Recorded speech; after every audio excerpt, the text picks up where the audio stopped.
Good morning mga kasari! Magandang araw sa inyong lahat guys. Ito ulit si M Style.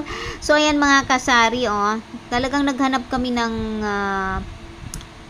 buhay na manok. Native pa yan mga kasari, kung saan ko hinagilap yan.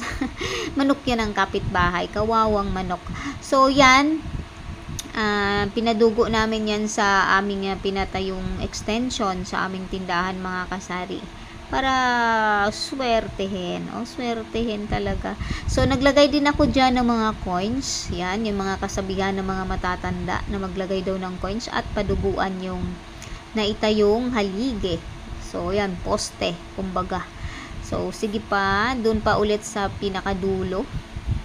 Yan, pinaduguan din dun sa dulo. Kasi 3 poste po yan mga kasari. So medyo malaki-laki tong extension na napatayo namin.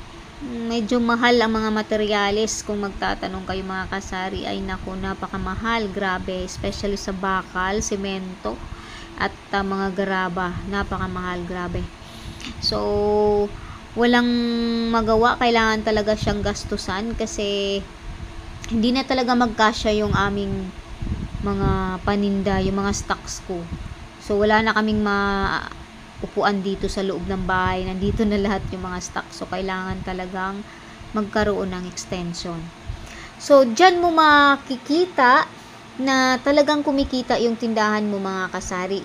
So ako naman kasi hindi ako nagdagdag ng puhunan. Inikot-ikot ko lang talaga yung puhunan ko. Kaya malalaman mo talaga na lumago yung sari-sari store pag sobra na yung mga stocks at mga paninda mo. Talagang hindi na magkasya. So thank you Lord, at lumago yung aking tindahan. So hindi naman kasi ako nagsasamantala talaga sa presyo. Talagang presyong ano lang, na kayang-kaya ng mga mamimili yung aking sari-sari store. So ilan silang gumagawa sa aking tindahan mga kasari? 4.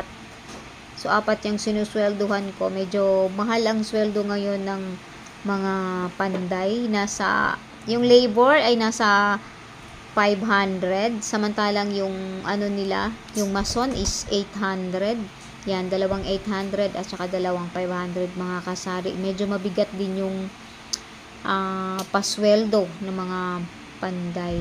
So aside doon, yung kanilang mga merienda, lunch, yan, kailangan sagutin mo rin yan mga kasari, kasi para ganadong-ganado naman silang magtrabaho. So ayan, magbibigay ako ulit ng update mga kasari sa susunod kong video. Thanks for watching guys. Bye!